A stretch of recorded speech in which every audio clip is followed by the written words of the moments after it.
अमरावती महानगरपालिकेतील महापौर व उपमहापौर निवडीनंतर सभागृहाबाहेर घडलेल्या प्रकारानं शहरात खळबळ उडाली आहे। भाजपच्या भरोशावर सत्तास्थान मिळाल्यानंतरही विजयी जल्लोषात पक्षाच्या ध्वजांचा आणि पंतप्रधान नरेंद्र मोदी व मुख्यमंत्री देवेंद्र फडणवीस यांच्या कटआउटचा कथित अवमान झाल्याचं दृश्य समोर आलं। सुरुवातीला रॅलीत झळकलेले कटआउट व ध्वज रॅली निघून गेल्यानंतर मात्र मूत्रीगृहाजवळ आणि भिंतीलगत धूळखात पडलेले दिसले।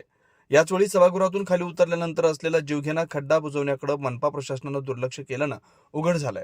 त्या खड्ड्यावर नवनिर्वाचित महापौर श्रीचंद तेजवानी यांना शुभेच्छांचे बॅनर लावून धोका लपवण्याचा प्रयत्न झाल्याचा आरोप आहे, असं केला जातोय।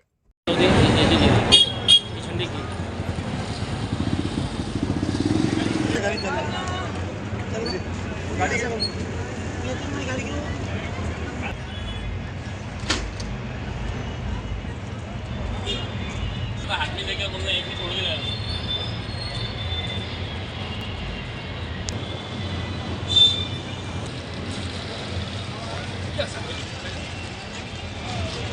ये खूप अंदर जाए